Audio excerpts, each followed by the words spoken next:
Gringos, gringos, You know the song? en Buenos Aires, en Buenos Aires, gringos, en Buenos Aires. Lights on the street, the rhythm is jumping, gringos in town and everybody is humping. From the north to the south, we're making some noise, showing the world we got the soul and the voice. Gringos en Buenos Aires.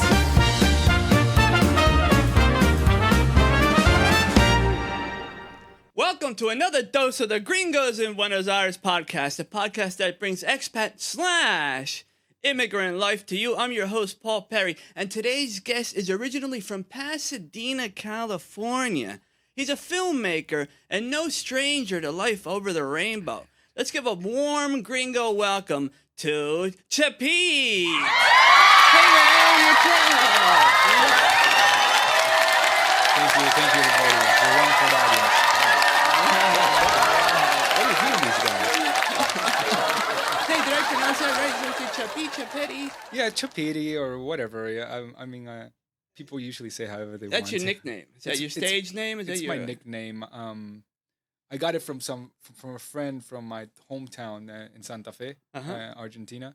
San Jerónimo Norte, a small town. It's a Sweden, German, Italian immigrant town with, I think that moment there was like 5,000, 6,000 people living. Very small town. Very small town. And there was this group, this guy, this drummer of a band. And once we met in Buenos Aires again, he had a band. And since I was a camera operator, I had a small camera. I was always recording their backstage. He would go to the camera and say, "Hey, Chapete. Hey, Chapete, Chapete, Chapete." And I'm like, why is he calling me Chapete? No, Chapete was the camera operator of this very, very big blues musician named Papo. And so his last videos are recorded by this camera guy. So since these guys were playing blues and rock and roll, they didn't have any better idea than just calling the camera operator Chapete, like the camera operator from their, rock idol. Yeah. So that's how it kind of happened. That's the birth of your nickname. Yeah. Then I met the original, the OG. I had a couple of pictures with him. He was in a band from the 80s called Los Helicópteros. It was like a rock pop band back in the 80s. Here in Santa Fe. Here in Argentina. Yeah. The one of the other members is the Uki Gunye. He's like a pretty well-known writer. He did this book about the Nazis in Argentina. But anyways, in the 80s, they were like young, and they had this rock band, and the drummer was Cesar Chapete. Oh, okay. Wow, a little rock history. So you're rock and roll here. Because I said in my intro, I said you're originally from Pasadena, California, but then you just switched all the way over to Santa Fe. So you're switching dimensions on me. Yeah, like I switched dimensions too. Sorry, I didn't mean to go that fast. So going back in time, originally from Pasadena, California, Santa Fe, your nickname, but in the States, what would they call you when you say, "Hey, man, Sergio"? Yeah. Like I said, you're a filmmaker. I hear Chapee. Whatever I feel like. He's a filmmaker, and I was at his the screening of his film yesterday, and it was awesome. The Papo I saw yesterday. The story of Papo, your documentary. Yeah, thank you for coming. It's in English. It has a weird name. It's not a weird name. It's a long name. It's called "Something Has Changed: A Quixotic Journey Through the Spanish Blues," and then the translation, the Spanish name of the film is, instead of Spanish blues, is Papo's Blues. So it's a 2-hour documentary. It took me 10 years to film. Wow. I filmed it living between the United States and Argentina, in my last 10 years in the U.S. And I was very curious about the idea of the fact that Argentina is the first country to sing the blues in Spanish for the first time. Sure. With a band called Manal back in 1968. Because back in the days when rock and roll was getting, was starting to populate the world, since Elvis Presley, the Beatles. Here, the rock and roll, especially, then all the censorship and all the dictatorship happened. But a lot of the times, what these bands would do, they would sing the music from up, the UK or in English, and they would do covers. Then later they would end up doing their own versions, but in English. But then they started singing in Spanish. Sure. So the country that sings the Spanish, the blues in Spanish first is this band from Manal, from Pasadena, which I thought it was very interesting. And so once I found out that, I said, well, I was in film school and I wanted to do a film, and I thought that would be kind of an interesting kick because I'm from both cultures and I'm always with this idea of going back to the United Sure. States. And once that I had the opportunity to go back to the United States, I just started filming. Yeah. And there was this main character, which the movie, he's kind of like omnipresent, which is Norberto Papo Napolitano, which was a bluesman that lived very close from here in La Paternal, right here in Flores, Buenos Aires, Argentina. And he was a very interesting character. He had a lot of characteristics that I really get excited about, public figures from those times, especially here in Argentina. Argentina, you have these amazing public figures that I don't think they've. They have that characteristic like from the 70s, which I find very like Frank Zappa. Like here you have many characters like that. Well, you know Spinetta, which is one of the best rock stars from our times in Spanish and here in Argentina. That is something I would be very interested in looking into. But sadly, and he was like your neighbor. He was Spinetta was a good friend of mine, and sadly, and I say this, I didn't appreciate the musician he was, since he was like more my friend and my neighbor, who just happened to play the guitar and be in a band. You know what I'm saying? So I didn't start to know about, really take any interest in his music until after he passed, which is a shame. I mean, I was given the key. That was in 2005. No, 2012. From 2001 11? to 2012, we hung out. 2012. That's when he died. Yeah, I remember. We hung out, and It was a huge commotion here in Buenos Aires when he passed away. I remember. But we hung out a lot. Yeah. But we never. It's a shame. It's a shame that I really didn't. But I guess that's why he chose me as a friend, because I wasn't really interested in his music. Yeah, you weren't a fan. I wasn't a fan. So he doesn't feel weird. It feels like it's all good. Yeah. So Papo, I remember we talked about Papo. He mentioned Papo a couple of times. Yeah. While we were hanging out.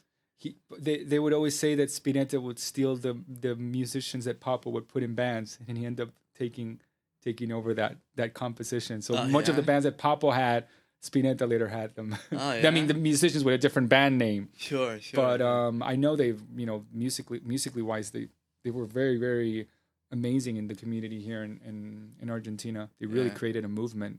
Yeah. Which I don't think much people, at least outside, like if you're not from South America or not, like I don't think you would appreciate it. Argentina is very rich in music. Yeah. It's very rich in music, and what I noticed yesterday, and what I've noticed from other documentaries about tango and stuff, it all started from Africa, the African sounds. And what I found interesting is that in your documentary, you state that since the slaves, they weren't allowed to talk, so they would hum, and that's how blues started. I found that really interesting, In difference from that was the blues in the U.S. The blues here, they were able to use drums. Oh, okay. So that's why the candombe here has it has a different color then. But it all kind of like all from my research. Of course, it would be better to have someone that really knows shit here, because I just learned from just doing the research for the film. But from what I know, like the music vibe kind of had a similarity around the Americas, and especially how it came from. Sure. Where it came from too. Yeah, I noticed you had a lot of the footage. How'd you get that footage, man? To acquire, it takes time and a lot of because you had a lot of interesting footage. Well, most of the footage we self-filmed it.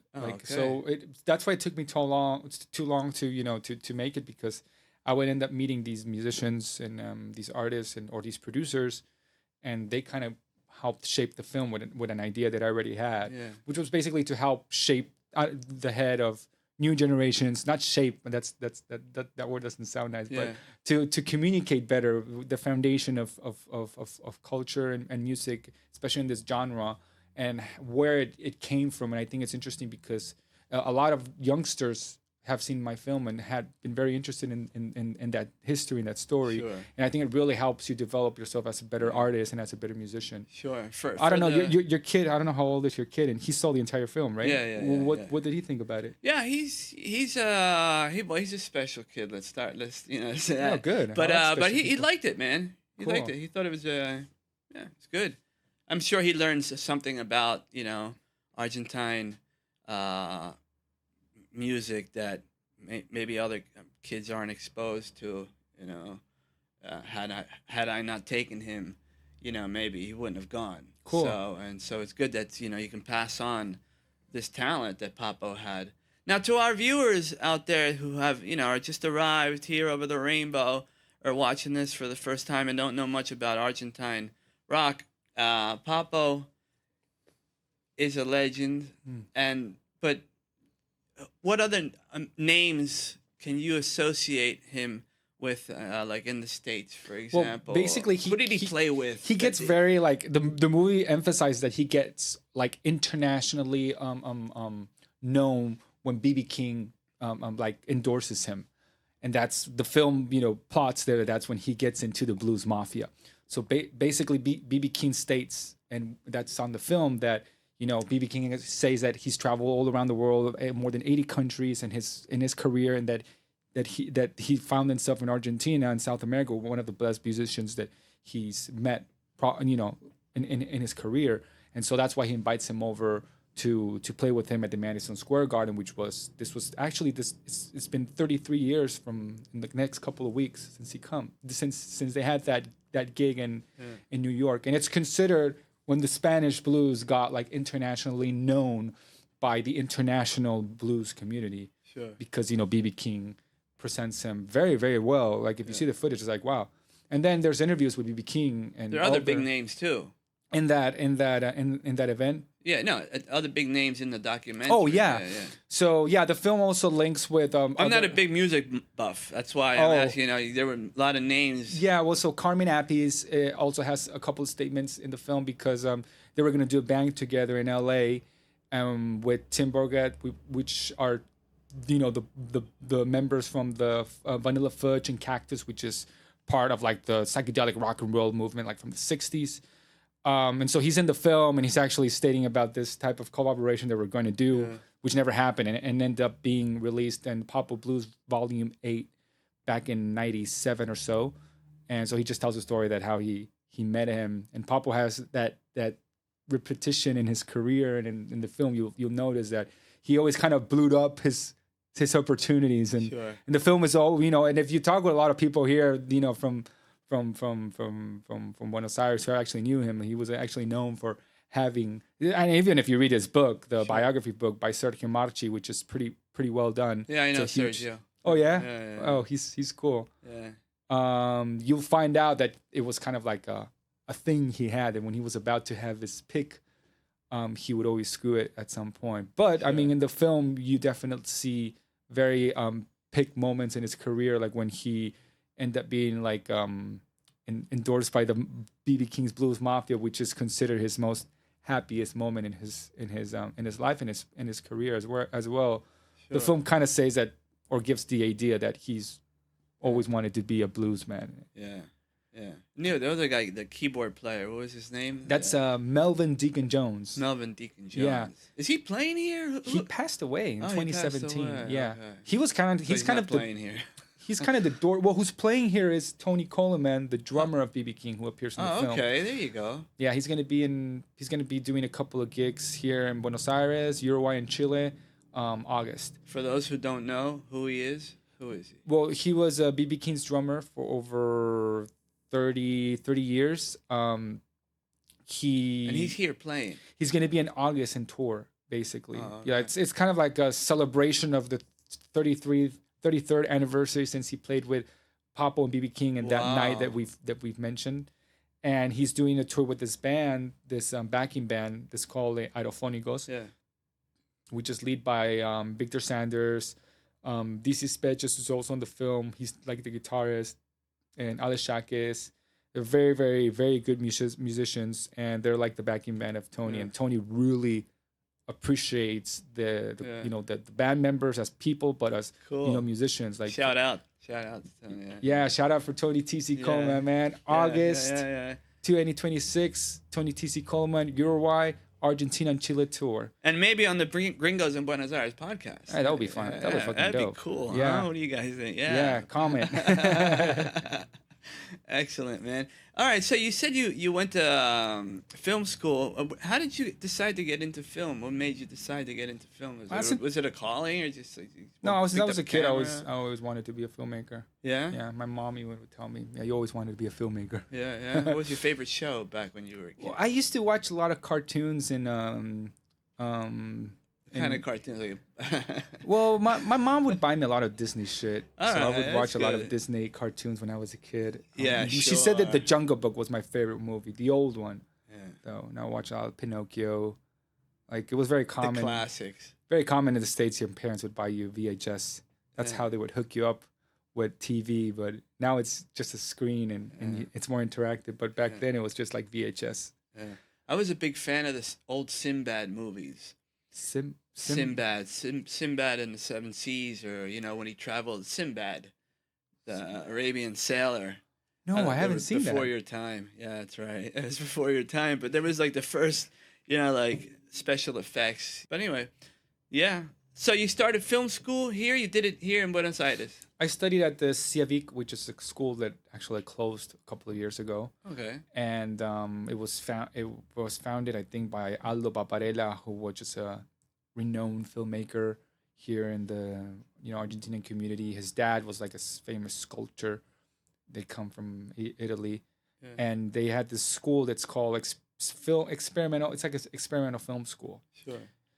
And I did my years there. I mean, I was gonna study in the States at the beginning, but I thought it was too crazy to study in the U.S. Something that it was very similar here. Like I would see the program; it was the same. The only difference was just like it's super expensive, and people get into terrible debts. And in the U.S., I don't know how they do it. Yeah. And I was like, my parents were like, they wanted to get hooked in that, and I was like, no, I'd rather just do my film in Buenos Aires. And I ended up studying with pretty cool filmmakers. Like I've studied with, in that school, I studied with Santiago Loza, who was he won like the Oscar, Cannes, with his film, one of his films, Certain Regards. And then I studied also screenplay with Aida Bornik, who was the screenwriter of The Secret in the Heights. The one that won the Academies back in the 80s. So I studied with pretty cool filmmakers here in the end, and probably not getting in depth, but sure. But then the market over there is different too. Is this your first film? Is this My your second film. Your second film? What was your first film? Have you ever been to the bar KimiNova? Is that the name of the film? No. It's a bar here in Buenos Aires. No. Nunca fuiste a KimiNova? He's been to KimiNova. No. So it's this transgressive bar that was here, and it opened a day before Cromagnon. And it was a bar that was open for a couple of years, and it was run by these two duo artists. And they're considered the first duo of filmmaking and art direction in Latin America. Sure. And they were very big in the 90s in doing commercials, but they started highly in their career when they worked in Happy Together by Wong Kar-wai here in Buenos Aires back in the 90s, 96, 97. So after they did that movie, they ended up working a lot of film commercials as a duo, and they traveled around the world. And then with all that money, they opened this crazy bar where it was it was in Godoy Cruz and Güemes in Palermo, La Zona Roja. Yeah. And basically they were next to the little street where all the travestis were, hooking up taxi drivers. Which is and this was the only place these workers were able to go in without being discriminated, because sometimes they have to go. So it was always packed with transgressive, gay community and people from different communities actually in the spot. In fact, there's Paris. I met Paris Hilton like 2 years ago, and I said, Paris, like I saw a picture, said, have you been to KimiNova? And she looked at me and she didn't say a word. But it's a picture of her and KimiNova. Francis Ford Coppola has been there. Oh, wow. I don't know. Benjamin Biolay, the French singer. He's a French singer. And he sings all in French, but he has one song that's called Buenos Aires and talks about this Was bar. Epstein there, man? Oh, no, bro. Come on, don't go there, man. No. But anyways. Sounds like the kind of place. No, bro. Well, that was back when a house was like $10,000. Yeah. You can buy a house for $10,000, man, in that street, you know. Now it's like $250,000. It is. It was wild times. That was in the 90s, right? This was in 2000s and after. Yeah, it was a little bit after 2000. I think 2000. No, a little like around 2008, 10, 2000 something, 2015 around there. All right. Yeah. Yeah. But yeah, my film is about them trying to make their first feature film, and it's complete chaos. And then at the end we have and then they have an art gallery that they open, and it's an art gallery that's super transgressive, like everything they always do, because it was like an installation of Barbies dressed as saints. Yeah. So they get a lot of like we were filming, and suddenly we had this lawyer coming from the governor of San Juan because of a infringement and copyright infringement of one of the saints that couldn't be used for that type of And we filmed everything there, and it gets like super yellowish for moments. But these guys in camera, especially Bosco and Jojo, especially Bosco, like the way they act, like there's something completely drunk as fuck. And what's the funnest part, man? Filmmaking. Yeah. What's the best? What's the rush? I think the process for moments. Finishing it. Yeah. I think finishing a film is a very nice accomplishment, even though if no one watches it. But finishing a film, it's a big accomplishment. Not many people end up finishing a film. Yeah, and that's a huge accomplishment. Yeah, what's the hardest part of filmmaking? What was the biggest challenge you had apart from, I don't know, maybe funding? Funding's always an issue. Funding is always well, I mean, usually because my films don't have fundings, they just take longer. So I just do them in bits and bytes. Yeah, sure. That's how I did both of my films. Yeah. But I think it's just the best way to promote myself and what I do, and just doing it, and just trying to find something to do. Yeah. But yeah, what's the hardest part of actual? I don't know. Everything has their complex. Yeah. But it's all one process. I think something's just organizing. And the fundings, usually like organizing certain events and the fundings. But depending the type of project you want to do, like some people like to do things that are very complicated. I try to do things that are probably easygoing and do not stress me much, because I really want to enjoy the ride while it's lasting. Yeah. For me it's like an experience. So I just try to make sure we're all having a good time. You consider yourself an Argentine? Oh, hell yeah. Yeah, you consider yourself an Argentine. I consider myself Chicano Argentinian because I was born in the States, but my mom is Mexican, my dad is Argentinian, and I didn't live much in the States. Yeah. I lived probably, like I told you, like more or less in 10 years. But I identify myself more with my Chicano roots and my Argentinian roots. Sure. My Mexican roots. So, in fact, I just got my Mexican passport. I saw yesterday at the screening that you drink mate. I love mate. I was gonna drink mate. I was gonna bring some mate here too, but then you said about the beers, and I was like, oh, it's okay. Yeah, when did you start drinking mate? It was just happened naturally. Ever since when I was a kid, my older brother taught me how to drink mate. Yeah. Yeah. And then I think I started drinking it more when I was living outside. Yeah. I kind of just missed it. Where'd you live in the States when you traveled around? I know you were in LA filming. Yeah, this. mostly LA. Yeah, mostly LA. I lived in LA all the time. Yeah. Yeah. And I got very bored of LA. Yeah. Sure. Yeah. Yeah. It's a weird city where everything is on cars, and I don't know if you've been there, but I don't know. It just gets very boring. Yeah. You like Buenos Aires? Buenos Aires is a very nice city. Yeah. Like everything happens here. like all the time. There's something happening here that's interesting. And Yeah, I wanted to ask you, man. It slipped my mind. Yeah, as a filmmaker, and with all this AI technology available, is it changing for you to make a film? Or is it still? I mean, how? well, one of the reasons I left the States was because there were this huge strike.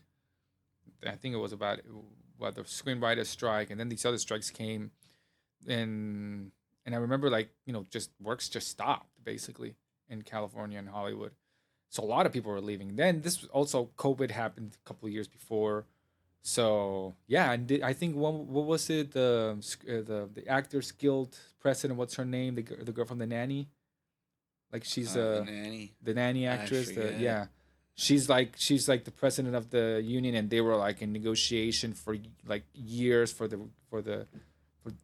basically for the intellectual rights that's being used by AI. Um, I think it's horrible when things just get corporate, and like if it's corporate film, like of course that's what they're gonna do. Yeah. But that's the thing I didn't want to study it over there, or my films probably are my intention is not to compete with that, because for me that's like junk food. Sure.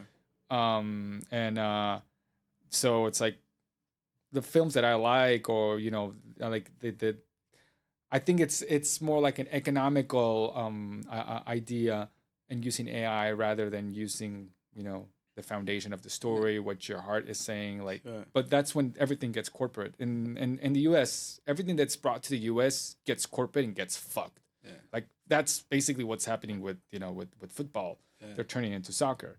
Sure. So I always had the idea, like if it's going to go to the States, or it's at one point or the other, it's just going to get completely screwed, because they're just going to want to turn into a complete monopoly, and they just take the soul. And the same thing happened with movies, music, right? I mean, everything, and everything in entertainment is like that over there. What's your favorite movie? Fuck, I always never remember which movie I like Yeah. or which one I don't. I used to have a list. I'm terrible. My favorite movie is Barfly. Oh, That's the- Barfly, yeah. but that's Yeah. Bukowski's. Yeah. Charles Bukowski does a cameo there. Who? That's Coppola's. Scorsese. Scorsese. Yeah. That's the only screenplay. I when I was in LA, I was around those bars. Sure. So I used to go to this dive bar where he used to go and write poetry in his napkins, because he was from San Pedro.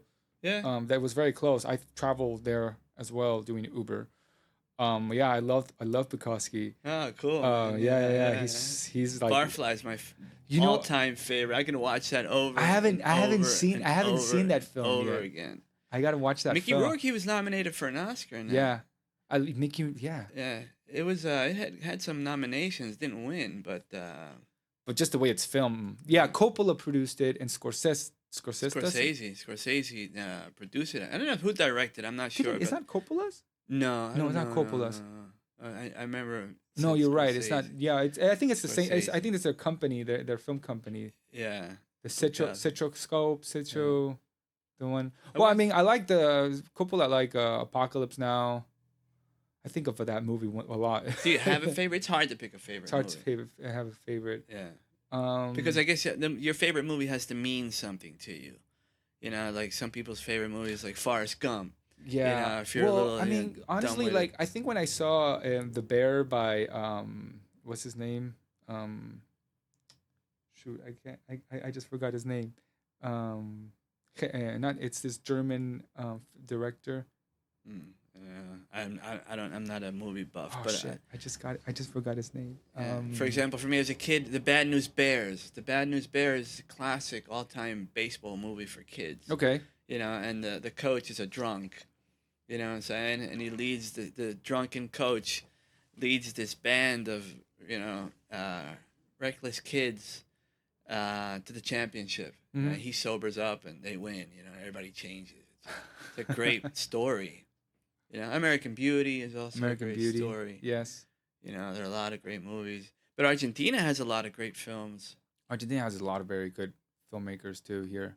Well, in fact, yesterday, Jose Campuzano was. Uh-huh. Did you recognize him? No, I didn't He recognize was that him. tall guy with the long hair. Yeah. So he's considered. Well, he's like a very big filmmaker here, Oh, cool. and we're releasing a movie that I produced with him Oh, about alright.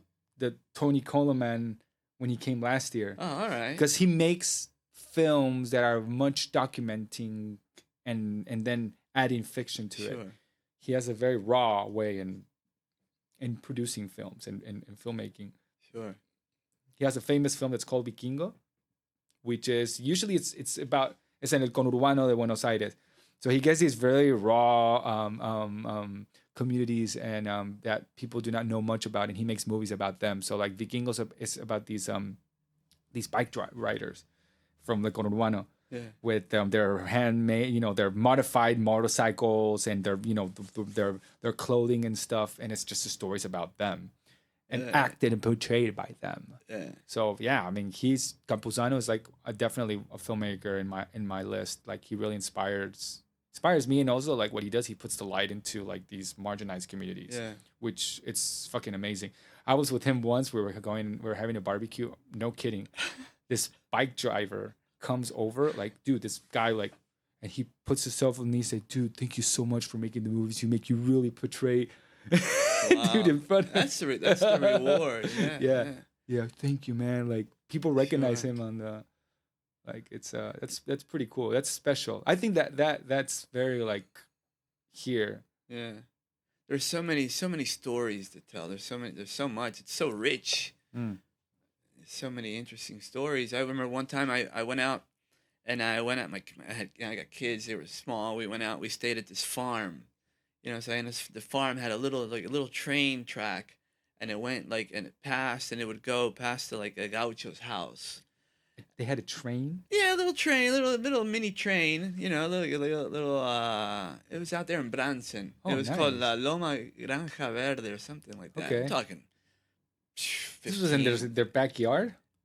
It was, I don't know. They had a fun. They had chickens, cows. Nice. You can ride on a tractor. You can. It was a dia de campo. Okay. And you can rent a little bungalow. It was awesome, man. It was freaking awesome, especially when your kids are small, and they enjoy the ducks.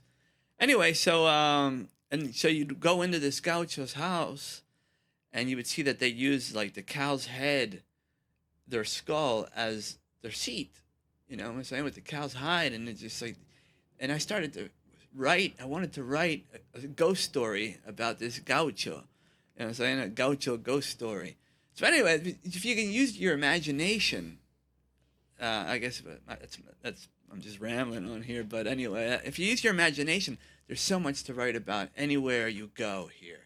Well, you have a couple of books that you wrote here, right? Yeah, I've written a couple books. I've written a couple books. Yeah, about your. I was reading about this one you did about Spinetta. Yeah. But then you remind me of moments for a little bit of Bukowski and that rawness, but not very, Bukowski was a little bit more like strong, but your poetry is more subtle in that sense. But Bukowski's drunk all the time, Matt. Yeah, but he's super raw too. Yeah. Like, oh my god, like that. Yeah, he's great. That poem that he does about he said it says something that people has complained that I want to make poems of love, and so I'm gonna make a poem. He talks about the asshole.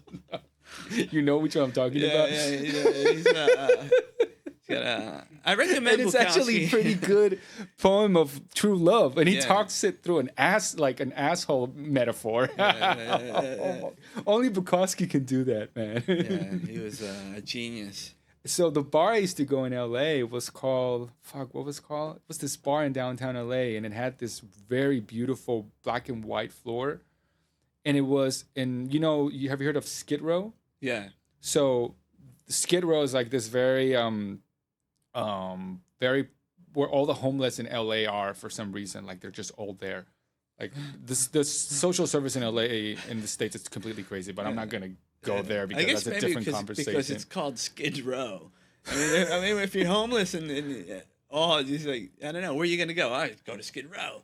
Maybe if they changed it to like Plaza. No, dude, it's still Skid Row, and it's like 10 blocks of old tents in the floor, blah, one after the other. Man. And after that, you have downtown LA, which is a very, very, like that's where all these tall offices are, like it's kind of like a petite New York in LA, but Yeah. it's not even close because it's just Sure. like a couple of blocks. But what I'm saying is that you have a huge contrast of this very, rich area and this Yeah. very poor area. So Sure. you had the bar and the middle of that area. So on Mondays, I remember I would go to spoken poetry and hip hop. So you Oh, have like cool. hipsters, Yeah. and then you had these gangsters with fucking guns doing like hip hop. Yeah. That was, wow. And what I heard is that Bukowski used to, do poetry in that bar and get drunk. Wow. I used to love that place. Oh, that's awesome. Yeah, dude. yeah. That's so That's cool. that's one of the things that I really liked about LA, like areas that reminded me kind of like the Bukowski. Yeah. Because he was mailman. Yeah, He was started another- doing poetry when he quit his daily job, Yeah, yeah, right? It was yeah. something like that. Yeah, he became famous at 50. Yeah, exactly. Yeah. His story is so good. Yeah, Yeah. one of my favorite his novels. He's got a lot of good novels. One of my favorites, Women. Mm-hmm. Women. I recommend that. Anything by Bukowski actually is good. Cool. But Women is probably he had Post Office, and yeah, cool. Anyway, man. All right, I wanted to ask you what advice would you give to people starting out in the film industry here, or people thinking about getting into film? How does it? What advice would you give to them? And just film whatever you want to do, basically. Yeah, I think whatever motivates you or moves you, that should be what you should be doing. Yeah. Even though sometimes life or people are gonna tell you what to do, try to always do what you feel that represents your soul. Yeah. Yeah. Now, a lot of people, you say the film industry, and people you automatically think about, the director and the guy behind the camera. But at the film industry embarks a huge area of talent that you need, Hmm. as a filmmaker. I sometimes you see the boom operator, and when in the credits, Designer. you have all these credits and all these. It takes a lot of people. Yeah. You're saying about the complexity of the Yeah, the amount of complexity. It's not just the film industry was. It's just sound technicians. No, yeah, there's like a whole bunch of like I was watching Avatar 3 and you Uh-huh. watch the credits of that and like the shadow designer of you have Yeah. all these little bits and pieces of like entitled, people that have like a specific role. But those films are very complex. That's why I was saying that Yeah. I don't know if I ever end up doing any of those films, but yeah, like films in general, they have a lot of roles, like a lot of responsibilities. Sure. It just takes a lot of work. I was in 2006. I was in a movie. I went to an audition Oh, really? at an Italian director's house out there. I don't know, somewhere out there, and Emanuele Claresi, and his movie won the Silver Lion, and it was on a Okay. 16 million euro budget. And I'm talking, man, the amount of people on this set, it was just. Where was the production here? Yeah, here. Oh, okay. They rented they bought a boat. They bought a boat and they sailed it. They had it towed out to the Rio de la Plata, and they painted half the boat. You know what I'm saying? For the movie, and the other half was and I went on this boat. It was my first acting experience. It was amazing. I had 6 days working on Nice. this film, Novo Mundo, The Golden Door. It was about 1912. This Sicilian family moves over to from Napoli somewhere. Cool. They moved to New York, and the whole process is it's a good movie, man. Oh, It was back in 2006. What was your role? I was an immigration officer, Oh, cool. and I had to talk, man. I had lines. Oh, I cool. met remember Dr. Vargas from Fast Times at Richmond High. He was the ghost in the movie The Ghost, the guy on the subway. No. The movie The Ghost with Patrick Swayze. Oh, I haven't seen that movie in Yeah, years. Vincent Schiavelli. Okay. Yeah, we were drinking cappuccinos in the director's motorhome. Yeah, with Vincent Schiavelli, and Oh, nice. it just blew my mind, man. It was one of those moments. He's like, where the hell am I? What am I doing here? And the director. Well, gives yeah, me the being on a script. set is such a magical Yeah, man. experience. Yeah, for sure. He gives me the script, and he's like, "Hey, you got 6 minutes to learn this." I was like, "Wow." And I was sitting there going and over the 6 script. minutes passed already. Yeah, man. And then the after the first take, man, I had a little flask of whiskey. I had a little flask for the nerves. And first take, he was like, everybody, please rise. A big round of applause for the actor Paul Perry, and everybody just started clapping. I was like, wow. He's like, you have natural talent. Don't ever try to study, something like that, man. Oh, cool, man. Yeah. So that very inspired you. Yeah, man. He's like, you have nice. natural talent. Don't ever do anything. And then I did commercials. There was a time here when there was a lot of activity. There was a lot of activity. Yeah. A lot of production companies from around. I had an agent, but then, shit happens. When was that? In the 90s? No, from 2006 to 2010. Okay. Yeah, I had a little acting career going on. Yeah, cool. Did you do any ever do any acting? Well, with this filmmaker Campuzano, he's put me in some little characters in his films. Oh, okay, cool. So I've been acting there. I mean, if I like the script, I'll give it a shot. Like sometimes I get called like to do some, like acting stuff. Yeah, I used to do acting when I was a kid. So, but I mean, I end up working more behind camera because it's a lot. I mean, you just can't do it all. All right. So I was like, I'd rather just work behind the camera and have that, that experience. For sure, man. Yeah. All right, cool, man. All right, we're almost, sadly, we're out of time. So I just want to thank you for being here, for taking the time to be on the show. It was a pleasure to be at your screening yesterday. Thanks checking for coming, out that man. movie. I'm really happy, and I'm glad we had the chance to share this with everybody out there in the Gringos in Buenos Aires world. Yeah, thank you for doing this show and for opening a place for foreigners that probably feel special in this country and find this country super magical and special, because I think now, especially nowadays, that there's a lot of hate for the Argentine community. It's very important for us to speak up.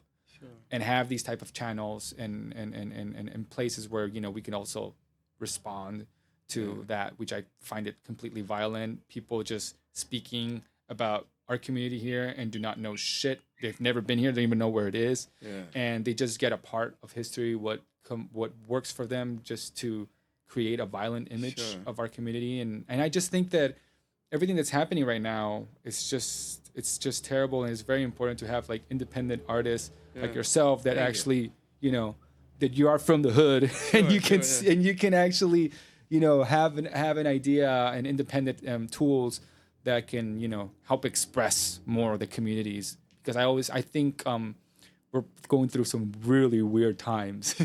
So thank you for this. Yeah, you're welcome, man. Yeah, and Argentina is getting a bad rap because with all the nightlife that goes on here and all the different activities and culture, and you're out at like 3, 4, 5, 6 in the morning. There's not a lot of violence going on, and this whole racist thing. I mean, I don't know, man. It's just the news and social media, but news travels so fast today, and a lot of bad news travels so fast. But that's what they're doing right now, and that's how they're getting control over everything. People are electing people and how they control these algorithms and social media nowadays. Yeah. Like, it's so sad that humanity is going to that direction and control, basically. Like, there's less freedom every time, even though we think we're doing something in a free zone. Yeah. And that's why this AI thing you were saying, it's weird times, man. Sure. So it's always good to do things, with feeling. Yeah, and you got Make Art, Not War, right? Yeah, it's a 501c3 nonprofit for the arts. Oh, it's wow. This year we turned 10 years. Cool, since man. We've been established since 2016. Congratulations. Yeah, thank you. Oh, cool, man. Yeah, that's awesome. August 25th, I think it was. 27 or so. Yeah. So, I think people should give back to the artist community. And like you said, me trying to do this show, and I do it for guys like you, and people that are, come here and find this place magical, because it is a magical place. Yeah, for sure. All right, and that was a magical moment we just had, and I want to thank you for being there. And I'll catch you next time for another dose of the Gringos and Buenos Aires podcast. Ciao for now.